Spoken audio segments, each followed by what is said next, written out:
En un pequeño pueblo de Perú, donde las montañas susurran leyendas al viento, ocurrió una historia que marcó para siempre a Martín y Rosa. Habían pasado años lejos de su tierra natal. Dejaron a sus padres bajo el cuidado de su hermano menor, Carlos, un joven de apenas 18 años que estudiaba, cocinaba y velaba por ellos con una dedicación admirable. Sin embargo, la distancia siempre dolía, y aquella temporada de vacaciones decidieron darles una sorpresa. El plan era simple, llegar al pueblo al atardecer y tomar un colectivo hasta su casa, que quedaba en un monte algo apartado. Pero el destino jugó en su contra. Un accidente en la carretera retrasó su viaje, y no fue hasta cerca de la medianoche que arribaron al pueblo, bajo un cielo sin estrellas y un frío que calaba hasta los huesos. El deseo de ver a sus padres y a Carlos era más fuerte que el miedo. A pesar de la hora y la oscuridad del camino, tomaron sus linternas y emprendieron el trayecto a pie. El sendero era angosto y serpenteaba entre cerros oscuros. A medida que avanzaban, el silencio era interrumpido solo por sus propios pasos y el crujir de la maleza. Sin embargo, pronto notaron algo extraño. Un sonido comenzó a acompañarlos, un jar, jar, jar repetitivo, como un eco inquietante que parecía venir de todas partes y de ninguna. ¿Escuchas eso?, preguntó Rosa, deteniéndose de golpe. Martín asintió, pero intentó restarle importancia. ¿Es el viento, o algún animal? El jar, jar, jar se hacía más fuerte, pero algo extraño ocurrió. Mientras el sonido parecía alejarse, ellos sentían que algo o alguien se acercaba. Era como si la criatura jugara con sus mentes. De pronto, una sombra se movió frente a ellos. Rosa alzó la linterna, y lo que vio le hizo soltar un grito ahogado. Ahí estaba, la jarjacha. Tenía el cuerpo cubierto de un pelaje sucio y enmarañado, como el de una llama, pero su cabeza era humana. Sus ojos eran profundos y brillaban como brasas, y su boca estaba torcida en una mueca grotesca. Los labios se abrían, dejando escapar el sonido gutural y constante, jar, jar, jar. Pero lo más aterrador era la expresión de su rostro, como si en su interior cargara una mezcla de odio y sufrimiento eterno. Los rumores decían que la jarjacha era el castigo divino para quienes cometían incesto, y que su condena era vagar por los cerros en busca de almas débiles a las que atormentar. Martín y Rosa retrocedieron, pero la criatura avanzó lentamente, sus cascos resonando contra las piedras del camino con una fuerza inquietante. No necesitaba correr para alcanzarlos, su presencia era suficiente para paralizarlos. No mires sus ojos, gritó Rosa, recordando una advertencia de los ancianos. La criatura se detuvo, inclinando la cabeza como si disfrutara su miedo. Y entonces habló, con una voz que resonaba como un eco profundo: ¿por qué vienen? ¿Qué hacen aquí? El pánico los invadió. Tomados de la mano, comenzaron a correr montaña abajo, pero los cascos de la criatura resonaban más y más fuerte. A cada paso que daban, el jar, jar, jar parecía alejarse, pero sabían que eso solo significaba que estaba cada vez más cerca. Finalmente, tropezaron con un riachuelo. Rosa recordó que las leyendas decían que las jarjachas no cruzaban agua corriente. Sin pensarlo dos veces, se lanzaron al otro lado del arroyo, mojándose hasta las rodillas. La criatura se detuvo al borde, sus ojos brillando con rabia mientras soltaba un alarido que hizo eco en las montañas. Luego, desapareció entre las sombras. Exhaustos y temblando, llegaron a casa al amanecer. Carlos abrió la puerta, alarmado por su estado. Entre sollozos, Rosa le explicó lo ocurrido. Carlos los abrazó, tratando de calmarlos. Siempre he escuchado las historias, pero nunca imaginé, dijo en voz baja, mirando hacia las montañas. La jarjacha siempre está al acecho. Esa noche, aunque estaban a salvo en casa, el viento seguía trayendo, a lo lejos, el siniestro jar, jar, jar. Sabían que nunca podrían olvidar esa experiencia y que la criatura seguía vagando en los cerros, esperando su próxima víctima. Y así concluye este escalofriante relato de la jarjacha, una de las tantas historias que dan vida al misterio y al folclor del Perú. Estas leyendas no solo nos estremecen, sino que también nos conectan con las raíces y los miedos que nuestros ancestros transformaron en advertencias. ¿Qué piensan ustedes? ¿Es la jarjacha solo un cuento para asustar o hay algo más detrás de su leyenda? Cuéntenme en los comentarios sus opiniones o si conocen otras historias igual de inquietantes. No olviden que en cada rincón de nuestra tierra, lo desconocido siempre está esperando. Hasta el próximo relato, donde el misterio y la tradición nos vuelven a encontrar. Bienvenidos a un nuevo relato de misterio y terror. Hay historias que parecen simples leyendas, hasta que alguien las vive en carne propia. Esta noche, conocerás el testimonio de una familia que perdió a un ser querido en circunstancias inexplicables. Un ser pequeño, astuto y maligno acechaba desde las sombras, y cuando se lo llevaron, nadie pudo hacer nada. Apaga las luces, ajusta tus audífonos y prepárate, esta historia te hará dudar de lo que creías imposible. Mi nombre es Luis, y esta historia ocurrió cuando tenía 10 años. Crecí en un pequeño pueblo rodeado de bosques y montañas, donde la niebla cubría los campos cada madrugada. Nuestra casa, una construcción antigua de madera, estaba apartada del resto del pueblo. Desde que tengo memoria, mi abuela nos advertía sobre los duendes. Nos decía que no eran como los que aparecían en los cuentos, ni amigables ni simpáticos. Eran seres traviesos, astutos y peligrosos. Si los escuchan reír en la noche, no respondan, nos advertía. Si encuentran sus pequeños regalos, no los toquen y sobre todo, nunca los ofendan. Mi hermano menor, Andrés, tenía apenas 5 años cuando comenzó a comportarse extraño. A menudo lo encontraba hablando solo en el patio trasero, riendo y susurrando como si alguien estuviera con él. ¿Con quién hablas?, le pregunté una tarde. Él me miró y sonrió. Con mi amigo, el hombrecito del bosque. Pensé que era su imaginación, pero lo que empezó como un juego se volvió inquietante. Cada noche, Andrés despertaba a la misma hora, las 3:33 de la madrugada. Se sentaba en su cama, con los ojos vidriosos, y murmuraba cosas que nadie entendía. Mi madre intentó calmarlo, creyendo que eran simples pesadillas, pero la situación empeoró. Una madrugada, lo encontramos parado junto a la ventana, con la mirada perdida en el bosque. Mamá, mi amigo dice que quiere jugar conmigo allá afuera. Nos preocupamos, pero intentamos ignorarlo. Tal vez solo era una fase.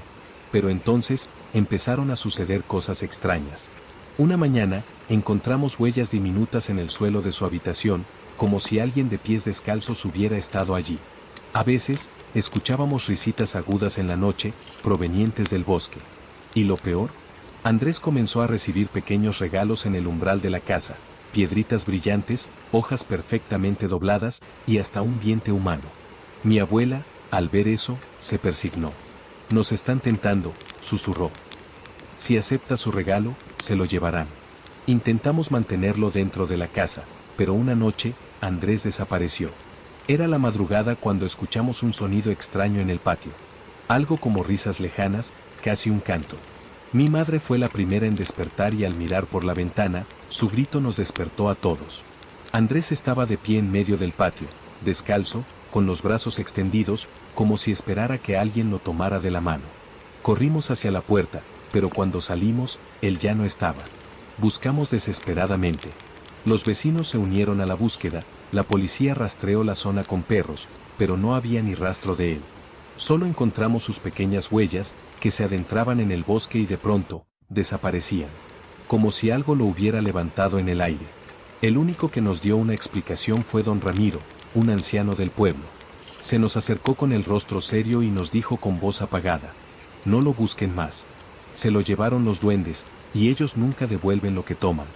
Durante meses, mis padres lo buscaron sin descanso. Pero Andrés nunca regresó. A veces, en las noches de luna llena, si todo está en silencio, puedo escuchar su voz. Es un susurro lejano, como si me llamara, o como si pidiera ayuda. Y aunque quiero ignorarlo, hay algo más aterrador aún. Cada cierto tiempo, encontramos nuevos regalos en la puerta de la casa. Piedras, hojas dobladas y pequeños dientes. Los duendes, seres inofensivos o algo mucho más peligroso de lo que imaginamos. Muchas culturas alrededor del mundo los mencionan, y algunas historias parecen más reales de lo que quisiéramos aceptar. Si te ha gustado esta historia y quieres escuchar más relatos aterradores, quédate atento, porque lo que viene podría quitarte el sueño. Ahora dime, ¿alguna vez has sentido que algo te observa en la oscuridad? Déjame tu experiencia en los comentarios. Nos vemos en la próxima historia, si es que aún sigues aquí. 4 estudiantes de geología, Lucía, Mateo, Julián y Valeria, decidieron emprender un viaje hacia una montaña remota. Buscaban recolectar muestras de rocas y analizar las capas geológicas del lugar, un proyecto clave para su carrera.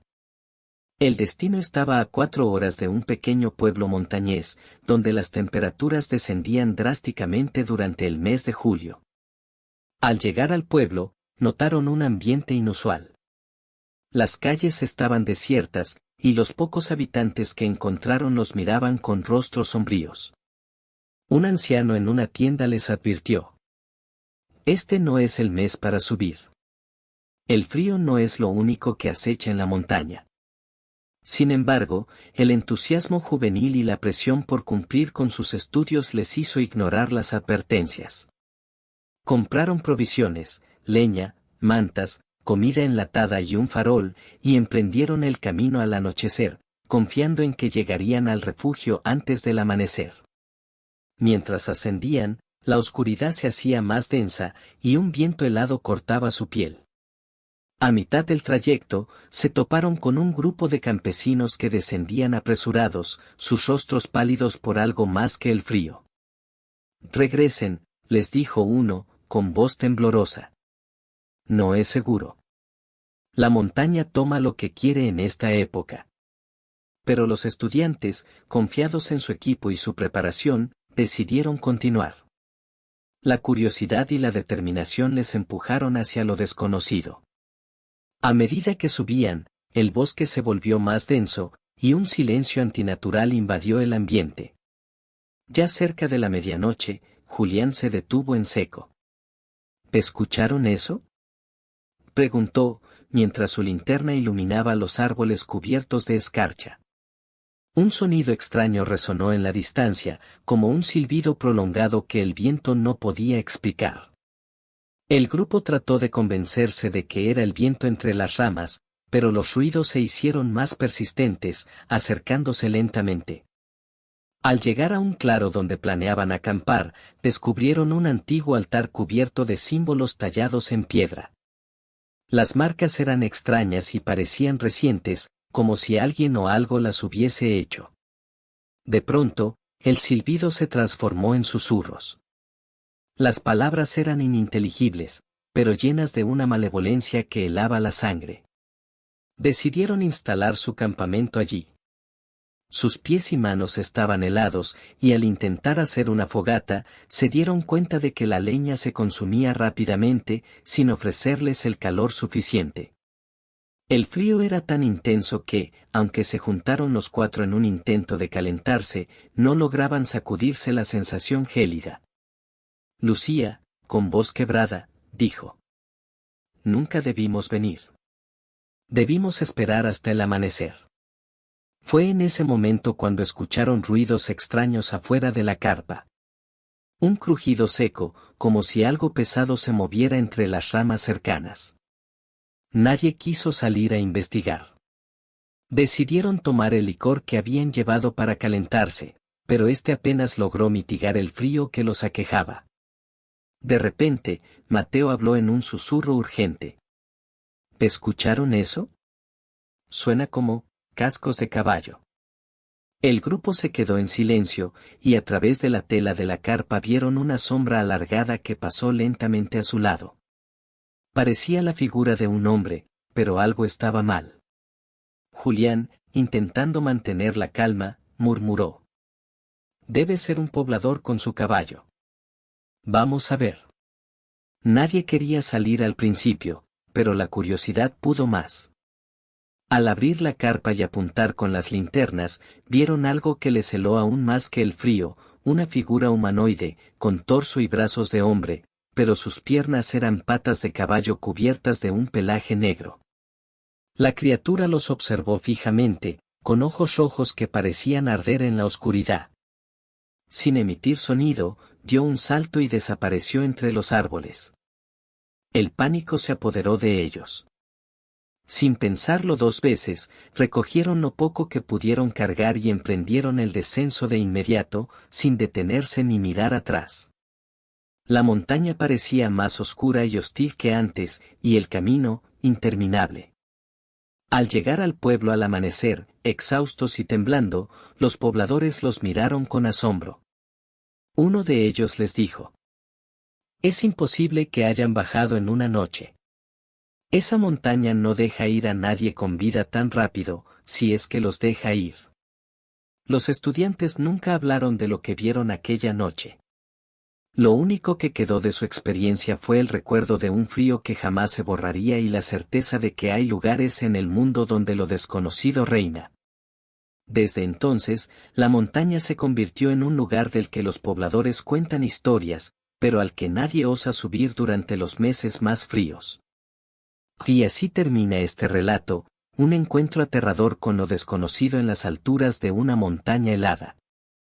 Este viaje nos recuerda que hay lugares donde lo humano y lo sobrenatural se cruzan, y donde las leyendas cobran vida. Si esta historia les gustó o conocen más relatos de misterio y terror, no duden en compartirlos en los comentarios. Me encantaría descubrir juntos los secretos y mitos que habitan en cada rincón del mundo. Nos vemos en la próxima historia, donde lo real y lo imaginario se entrelazan para mantener viva la magia de los cuentos.